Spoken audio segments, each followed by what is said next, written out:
नमस्कार, मैं GRS news के लिए गिरीश सिकरदार। आज इस वीडियो में मैं बात करूंगा तेल के खेल की। जी हाँ, तेल जिसने कि करीब 3 साल से पूरे देश के लोगों का भट्टा बिठा रखा है और महंगाई से अभी भी हम लोगों को राहत नहीं है। केंद्रीय मंत्री हरदीप सिंह पुरी ने अचानक एक बयान दिया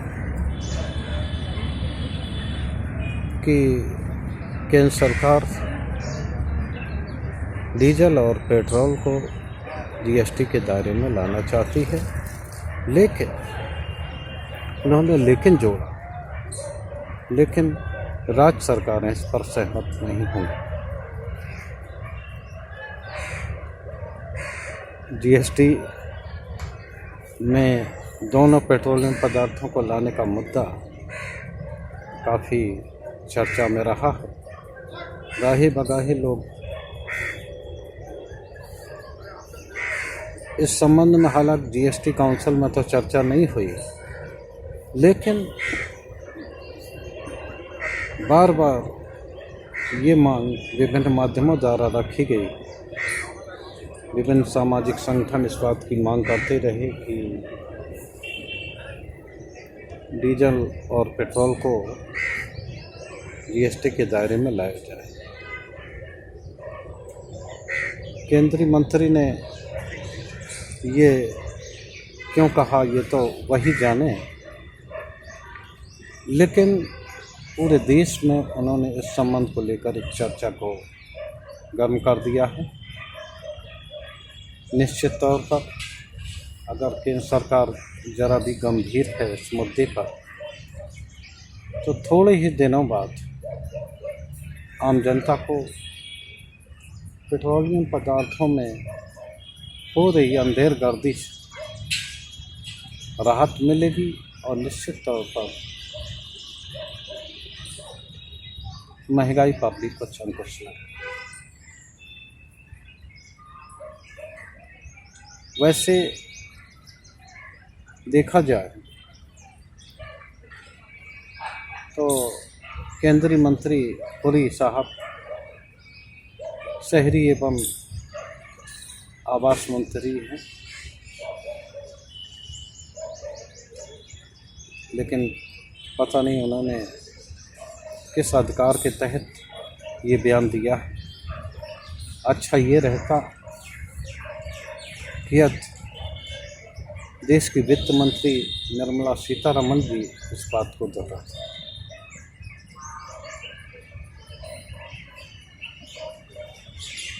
हमें ऐसा महसूस होता है कि गुजरात चुनाव के मद्देनज़र इस बात को रखा गया है। आज राज्य सरकारों को कटघरे में खड़ा करने के लिए इस बात को रखा गया है कि केंद्र सरकार एक रणनीति के तहत राज्य सरकारों को कटघरे में खड़ा करना चाहती है। चुनाव के इस राजनीतिक माहौल में उन्हें ऐसा लगता है कि राज्य सरकारों को कटघरे में खड़ा करके इसका राजनीतिक हल तो नहीं हो सकता, लेकिन राजनीतिक रूप से निश्चित तौर पर फायदा मिल सकता है। गुजरात में चुनाव है और गुजरात का चुनाव काफ़ी सत्ताधारी दल के लिए काफ़ी मान सम्मान का है, क्योंकि अगर गुजरात में ज़रा भी गड़बड़ होता है तो पूरे देश में इसका असर पड़ेगा और निश्चित तौर पर सन 2024 में विपक्षी दलों को और ख़ासकर जनता को एक संदेश जाएगा जिससे कि सत्ताधारी दल खासकर केंद्र सरकार को नुकसान पहुंचा। तो मैं अगर केंद्र सरकार ने राज्य सरकारों पर आखिरी ठीकरा क्यों फोड़ा?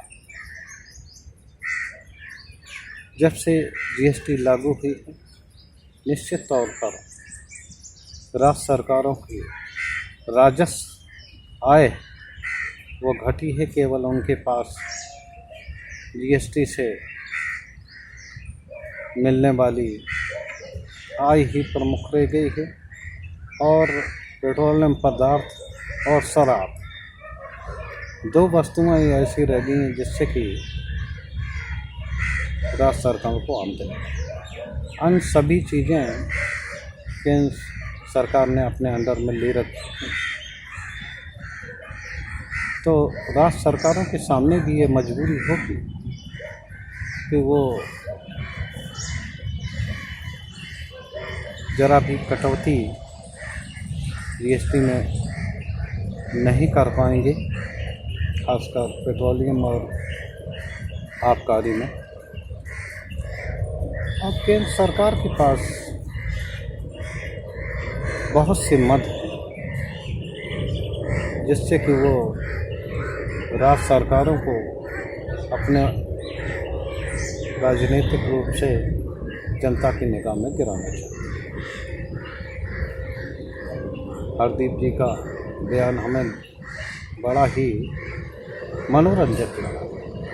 केंद्र सरकार ने जो चाहा बिना राज्यों की सहमत से, चाहे वो जीएसटी लाने का मुद्दा रहा है, धारा 370 रही है, या अन्य सीए लाए, एनआरसी लाने की प्रक्रिया चल रही है, कभी भी राज्य सरकारों को केंद्र ने भरोसे में नहीं लिया। लेकिन जीएसटी के मुद्दे पर वो ऐसा दिखाने का प्रयास कर रही है कि जैसे वो तो जनता की हितैषी है, लेकिन राज्य सरकारें जनता को फ़ायदा नहीं पहुंचाना चाहती।